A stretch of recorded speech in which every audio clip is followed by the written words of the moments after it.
그냥 영상만 보고 그렇게 짧게 짧은 호흡으로 하지 말고 그러면서 긴 호흡으로 스토리텔링을 할 수도 있고, 그리고 이런 능력을 좀 키우는.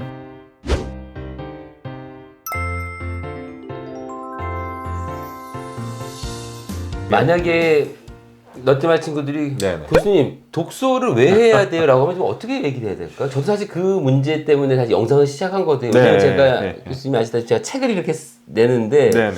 아니 우리 MZ세대들이 책보다 영상을 더 선호하기 때문에 네. 영상을 이렇게 만드는 거거든요. 네네, 맞습니다. 네. 책을 봐야 되는 이유는 어떤 이유가 있을까요? 그게 이제 일단은 저의 개인적인 이제 말씀을 드리고, 그리고 이제 한 가지 책을 하나 소개를 해드릴 텐데, 그게 제 개인적으로 생각했을 때 사실 책을 읽을 때는 저희가 많은 상상을 합니다. 사실 왜냐하면 눈으로 보는 게 아니기 때문에 수많은 상상을 하고, 그리고 특히 이제 뭐 장면이라든가 이런 것들을 머릿속에 그리죠. 머릿속에 이제 많은 것들을 그립니다. 많은 것들을 그리고 그게 순간적으로 일어나거든요. 순간적으로 일어나서 그 나만의 세계를 만들죠. 나만의 세계를 만들고 그려보고, 그런 과정 속에서 내가 눈으로 보진 않더라도 얼마든지 상상을 할 수 있는 그런 능력이 많이 커진다고 생각을 합니다. 그래서 어떻게 보면은 영상에 담겨져 있는 이미지가 그대로 어떻게 보면 굉장히 쉽게 프로세싱이 되면서 거기 좀 갇혀 있는 거죠. 갇혀 있고 정해져 있잖아요. 이미 정해져 있는 게 나한테 각인이 돼 버리니까. 근데 그 이상 이제 뭔가 상상을 하려면 또 다른 노력이 필요한 거고. 근데 이제 책 같은 경우는 읽는 과정 속에서 그게 일어나거든요. 일어나다 보니까 창의력이라든가 이런 부분에 있어서 상상력이죠, 특히 굉장히 큰 도움이 된다고 생각을 하고, 그 예를 들어서 제가 왕좌의 게임을 그 책으로 처음에 봤는데. 아 그러세요? 네. 아 왕좌의 게임을 책으로 보셨단 말이에요? 네, 책으로 봤어요. 네, 책을 봤고 왕좌의 게임을 책으로 보고 안 보려고 그랬어요. 그 TV 프로그램은 대부분 실망하니까. 네, 실망하잖아요. 그리는 네.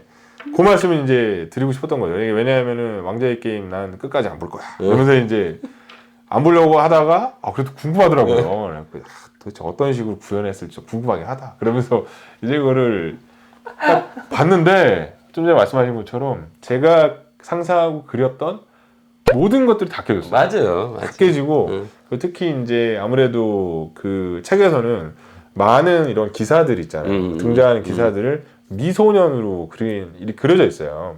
그리고 어린 미소년식으로 그려져 있고, 주인공들이 다 미소년 스타일에 이렇게 그려져 있고, 그래서 저희가 이제 생각할 때 미소년 스타일은 옛날 뭐 중세 시대라든가 이때 그 혹은 뭐 그리스 로마 신화에 나오는 그런 다비드상을 가진 약간 이런 식으로 상상을 하잖아요. 그래서 그거로 저는 세계를 그렸었거든요. 그 왕좌의 게임에. 근데 그게 다 망가졌어요. 저는 교수님이 말씀하신 걸 한마디로 적용하면은 책은 상상력의 원천이고 상상력은 창의력의 원천이다. 그렇죠? 네. 저는 전적으로 동의합니다. 네. 그래서 그래서 이제 책을 좀 많이 읽고, 그래서 지웅미 그 학생이 많이 읽고, 그래서 이제 그냥 영상만 보고 그렇게 짧게 짧은 호흡으로 하지 말고 상상력도 키우면서 긴 호흡으로 스토리텔링을 할 수도 있고, 그리고 이런 능력을 좀 키우는, 말씀드린 대로 뭐 융합적 사고를 할 수 있고, 그리고 창의적인 이런 창의력이 높은 그런 인재가 되는, 요렇게 됐으면 하는 게 좀 큽니다. 교수님 아까 전에 제가 질문을 하나 했어야 되는데 좀 놓친 게 있는데, 교수님 헬스컴도 하시잖아요. 그 헬스컴 뭔지도 한번 좀 설명해 주세요. 헬스컴 아까 전에 친구 장애인 그 미디어 말씀하시면서 제가 질문을 했어야 되는데 좀 놓쳤습니다. 헬스컴 같은 경우도 이게 이제 좀 어떻게 접근하냐에 따라 좀 다르긴 한데, 근데 가장 큰 축으로 보면은 헬스컴 제가 볼 때는 의사 환자 커뮤니케이션이라는, 의사 환자 보호자 일종의 이렇게 주체들이 있죠. 세 개의 주체가 있죠. 의사 환자 보호자들 간의 커뮤니케이션이 굉장히 중요해요. 그래서 의사들은 뭐 아시다시피 뭐 몇 분 보지도 않고 바빠요. 바빠요. 얘기하기도 힘들어. 네네네. 그리고 이제 좀 뭐랄까 말씀을 하실 때 어떻게 보면 좀 그 몸이 건조하게 하실 때도 있고, 뭐 그게 뭐 낫다는 얘기도 있긴 하지만, 근데 환자 입장에서는 조금 이게 기대했던 바가 다르게, 근데 그런 것들이 다 커뮤니케이션이거든요. 그래서 그런 거를 주로 하시는 분들이 있고요. 그래서 의사, 환자, 보호자 간의 어떤 커뮤니케이션, 이런 것 말 그대로 소통, 이걸 하시는 분들이 있고, 그 또 다른 한켠에서는 이제 미디어 쪽이죠. 미디어 쪽으로 바라봐서 어떻게 그러면 우리가 소위 말하는 이 미디어들을 건강을 관리하거나 질병을 치료하는 데 활용할 수 있을까? 이런 부분들에 대해서도 이제 연구하시는 분들이 이제 최근 나온 이제 미디어 이제 뉴 테크놀로지 쪽으로 해서 그거를 접목시키는 거죠. 접목을 시켜서 뭐 예를 들어서 제가 예를 한번 들어보겠습니다. 네네네. 최근에 코로나 팬데믹 작년서부터 네. 질병관리센터에서 계속해서 대변인 예, 얘기하고 예, 또 예, 미디어에 나와서 그쵸, 설명을 그쵸, 하고 그쵸, 그쵸, 뉴스에 나와서 네네. 설명을 하고 보도자료 만들고 네네. 뉴스 만들고가 예, 예. 다 이쪽입니까 그럼? 맞습니다. 예. 아. 그게 이제 헬스컴 하시는 그 미디어 관련된 부분에서 기술을 개발해서 그걸 적용하시려고 하는 분들도 있고 그 소통과 관련된 그게 아니고 좀 전에 말씀하신 것처럼 우리가 알고 있는 말 그대로 그 대중 미디어죠. 그걸 통해서 언론이 이제 주로 될 텐데 언론을 통해서 그런 메시지들이 어떻게 전달이 되는지 그리고 뭐 예를 들어 캠페인 같은 경우도 마찬가지고요. 건강 캠페인 아니면 뭐 금연 캠페인이라든가 아니면 자살 예방 캠페인 이런 쪽도 다 미디어를 활용해서 담배 가게에 있는 그 험악하게 생긴 분들 다 이쪽 분야고. 아, 그것도 이제 이게 병원하고 의료진이라서 이게 의대나 이쪽인가 생각했더니 다 이쪽 분야네요. 그게 이제 그쪽에서 하는 부분들도 있고 근데 그쪽에서 이제 아무래도 전문성이 미디어라든가 홍보 이쪽은 그렇지. 저희 쪽이 이제 아무래도 강하니까 아무래도 예. 대중들과 그쵸, 또는 그쵸. 사람과 소통하는 네, 맞아요. 거는 커뮤니케이션 학 분야다 네, 보니까 네, 맞아요. 이쪽 분야에서도 하는군요. 네, 맞습니다. 그럼 우리 친구들도 만약에 그런 쪽에 관심이 있다면은 커뮤니케이션 쪽으로 들어와서도 할 수가 있겠네요. 그렇죠. 그게 예. 헬스 커뮤니케이션이다. 헬스컴. 아, 커뮤니케이션 분야 굉장히 넓네요. 굉장히 넓습니다. 굉장히 넓고 아, 근데 이제 오해를 하시는 게 뭐 미디어컴 그러면은 보통 진짜 컨텐츠 제작 쪽으로 생각을 해요. 그러니까요. 뭐 방송, 뭐 신문, 뭐 이 정도 광고 PR 정도 맞아요. 뭘 예. 만들어내는 건데 그게 네. 아니잖아요, 이거 지금. 그거보다는 훨씬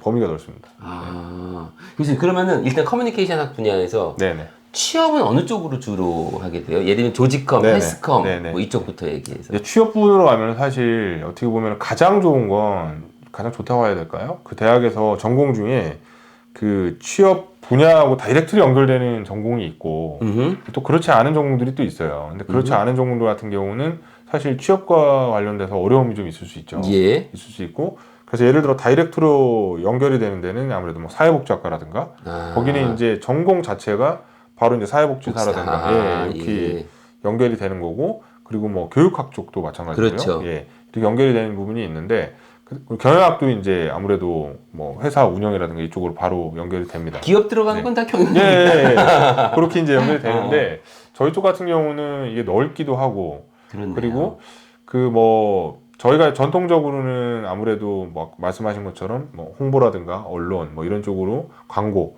이런 쪽으로 전공을 하게 되면은 그쪽으로 또 연결은 어느 정도 되긴 하는데요. 근데 일반 커뮤니케이션 학이라고 했을 땐 취업 자체에 있어서는 다이렉트로 연결되는 게 많지는 않습니다. 그러나 굉장히 넓을 것 같아요. 예, 맞습니다. 왜냐면은 교수님 말씀하신 대로 사람과 대중과 미디어를 네, 통해서 하는 거면 결국 네네. 뭐 거의 모든 사람이 뭐 다 하는 다, 거니까 예. 모든 조직이 다 하네요.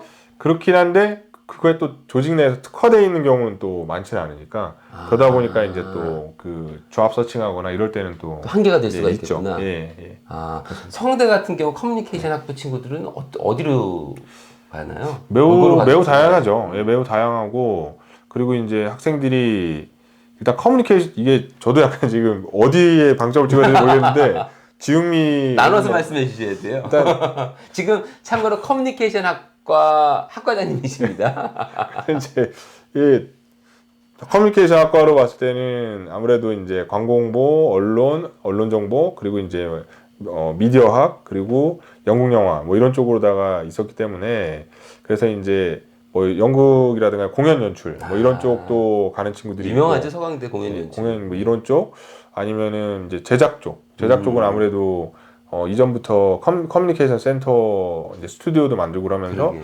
그쪽에서 이제 아직까지도 계속 하기 때문에 그 제작 쪽 이런 쪽으로는 영상 제작이라든가 이런 쪽으로 여전히 이제 학생들이 많이 찾고 가려고 하는 편이고요. 그리고 그쪽으로도 가고 그리고 이제 광고 홍보라 그리고 그 저널리즘 쪽은 그쪽은 또 이제 커뮤니케이션 학부는 그래서 그런 쪽으로 많이 가는 편이고요.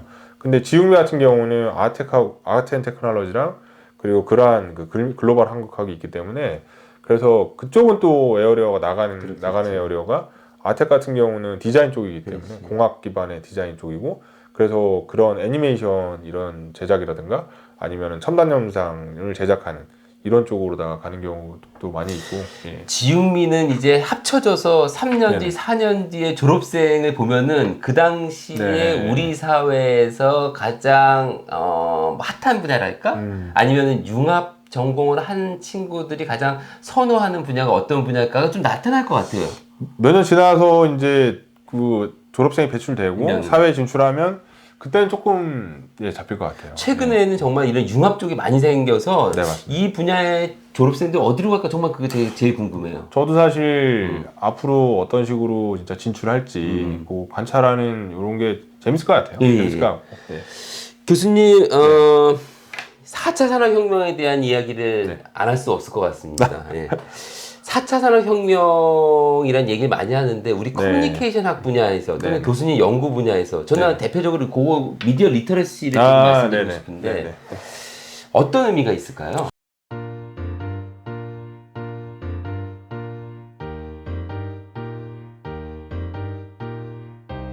영상이 유익하셨다면 구독, 좋아요, 댓글과 알림 설정까지 부탁해요.